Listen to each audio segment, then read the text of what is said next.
Hello students, welcome to education with difference. और आज हमने केमिस्ट्री में डिस्कस करना है एलिमेंट्स। हमने देखना है कि एलिमेंट्स क्या हैं, किन चीज़ों से कैसे बनते हैं, और इसके फर्दर हमने और प्रॉपर्टीज़ भी देखनी है एलिमेंट्स पे। सबसे पहले देखते हैं कि एलिमेंट्स का डाटा देखने से पहले कि कितने एलिमेंट्स हैं, कितने दरियाफ्त हो चुके हैं और कितने नेचुरली अकरिंग एलिमेंट्स हैं, इन सब चीज़ों को देखने से पहले हमें एक चीज़ का पता होना ज़रूरी है, और वो ये है कि एलिमेंट क्या है।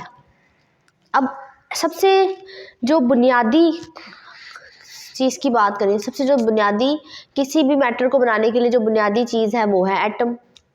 एटम फर्दर मिलकर एलिमेंट्स बनाते हैं। जब एक ही जैसे एलिमेंट मिलते हैं, एटम मिलते हैं, जब एक ही जैसे एटम्स मिलते हैं तो वो बनाते हैं एलिमेंट।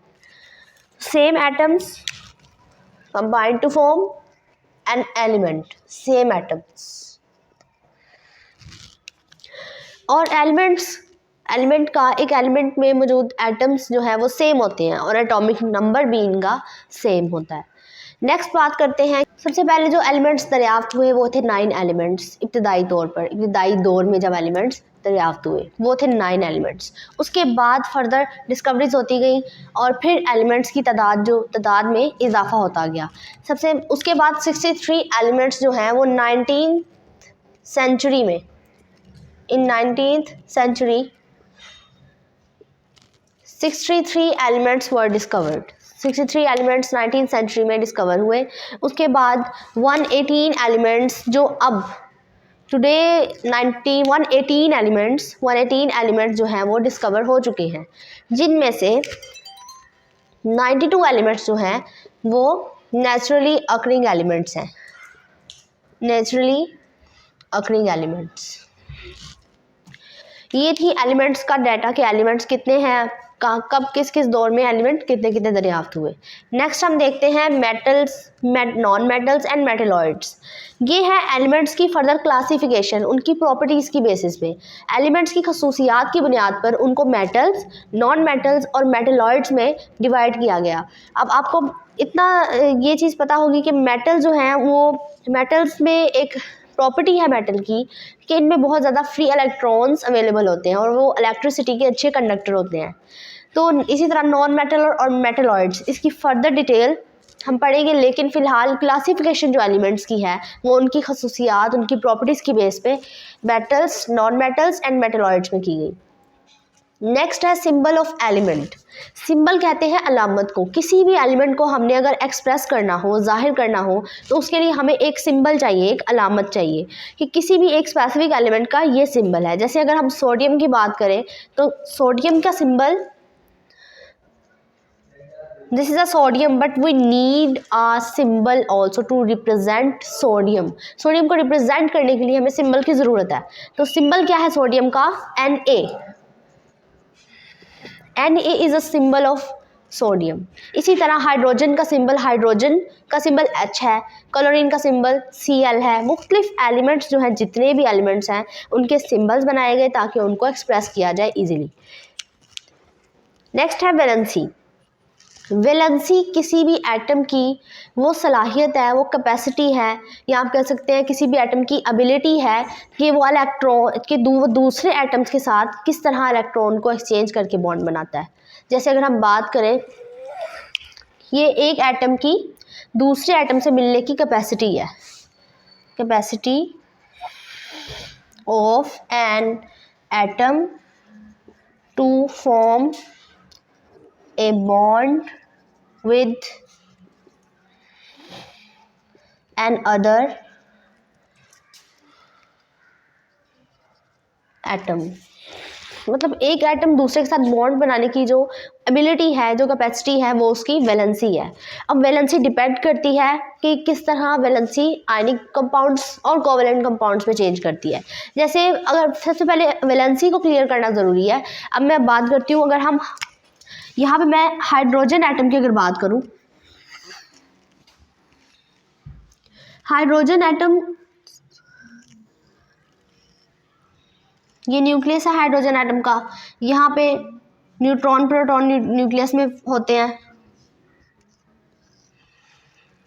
और इलेक्ट्रोड शेल में, हाइड्रोजन की शेल में एक ही इलेक्ट्रॉन है, जस्ट 1 इलेक्ट्रॉन है। ये मैं हाइड्रोजन एटम की बात कर रही हूँ। तो हाइड्रोजन एटम ने अपना ऑक्टेट रूल या डुप्लेट रूल कंप्लीट करना है। तो ऑक्टेट रूल है कि वो अपने आखिरी शेल में, जो आउटरमोस्ट शेल है उसका, उसमें वो 8 इलेक्ट्रॉन को पूरा करेगा। अब यहाँ पे 1 इलेक्ट्रॉन है, तो 8 इलेक्ट्रॉन को अपने आखिरी शेल में लेने के लिए हाइड्रोजन एटम को 7 मजीद इलेक्ट्रॉन्स की ज़रूरत है। तो इसके लिए ये बहुत डिफ़िकल्ट है, तो ये प्रेफर करेगा कि अपना डुप्लेट रूल कंप्लीट करेगा। डुप्लेट रूल मींस कि वो अपने आउटरमोस्ट शेल में 2 इलेक्ट्रॉन्स को फिल करेगा। एक इलेक्ट्रॉन उसके पास अवेलेबल है, तो वो एक और इलेक्ट्रॉन को किसी एक एटम से ले लेगा, एक्सचेंज कर लेगा। तो यहाँ पे एक इलेक्ट्रॉन एंटर हो जाएगा, या फिर वो ये ऐसा करेगा कि एक इलेक्ट्रॉन को देकर एटम, हाइड्रोजन एटम जो है अपना एक इलेक्ट्रॉन दे देगा। और जो यहाँ पे एक इलेक्ट्रॉन को देने या लेने की बात है हाइड्रोजन एटम की, वही इसकी वैलेंसी है कि वो एक इलेक्ट्रॉन को लेगा और दूसरे एटम के साथ एक एक्सचेंजिंग कैपेसिटी है उसकी इलेक्ट्रॉन को लेने या देने की, तो वो है एक इलेक्ट्रॉन की। तो वही हाइड्रोजन एटम की वैलेंसी है, दैट इज़ 1। तो वैलेंसी का आपको समझ आ गया। नेक्स्ट देखते हैं कि वैलेंसी किस तरह वेरी करती है, मुख्तलिफ होती है आयनिक कंपाउंड्स में और कोवलेंट कंपाउंड में।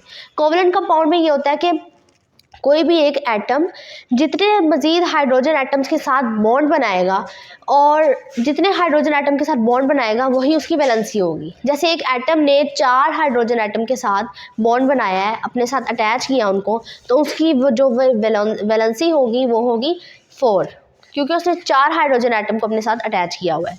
इसी तरह अगर हम देखें तो आयनिक कंपाउंड्स, कोवलेंट कंपाउंड की हमने बात की, कोई भी एक एटम है वो किसी भी हाइड्रोजन, ये नंबर डिपेंड करता है इसका, हाइड्रोजन एटम का नंबर डिपेंड करता है कि कितने हाइड्रोजन एटम्स के साथ ये एटम बॉन्ड बनाता है, तो वही इसकी वैलेंसी होगी। आयनिक कंपाउंड में अगर हम बात करें तो आयनिक कंपाउंड में जैसे मैंने ये बात की कि जितने इलेक्ट्रॉन लेगा या जितने इलेक्ट्रॉन देगा, वो इलेक्ट्रॉन का नंबर ही उसकी वैलेंसी है, उसकी कैपेसिटी वही उसकी वैलेंसी है। नेक्स्ट अगर हम बात करें रेडिकल्स की, तो ये एटम्स का ग्रुप है which have a charge, atom का ग्रुप। जैसे हम बात करें अमोनिया NH3 की, NH3 अमोनिया है, नाइट्रोजन 3 बॉन्ड्स बनाएगा हाइड्रोजन के साथ, ये अमोनिया है। जब अमोनिया एक और हाइड्रोजन अपने अंदर ऐड कर लेगा, +1 हाइड्रोजन ऐड हो जाएगा, तो ये बन जाएगा NH4+। +1 का चार्ज यहाँ पे ये एक्सप्रेस कर रहा है कि NH3 ने, अमोनिया ने अपने अंदर एक हाइड्रोजन ऐड किया है, तो ये उसका होगा कि वो अमोनिया से अमोनियम आयन बन गया है, तो ये एक रेडिकल है NH3। अमोनिया ने NH3 ने अपने अंदर एक हाइड्रोजन एटम ऐड किया और वो NH4+ बन गया, तो ये एटम्स का ऐसा ग्रुप है जिसके ऊपर चार्ज है, तो ये कहलाता है रेडिकल्स। उम्मीद है कि आपको ये लेक्चर हेल्पफुल रहा होगा। अगर आपको कोई क्वेश्चन हो इसमें तो आप उनसे कमेंट में पूछें। Thank you.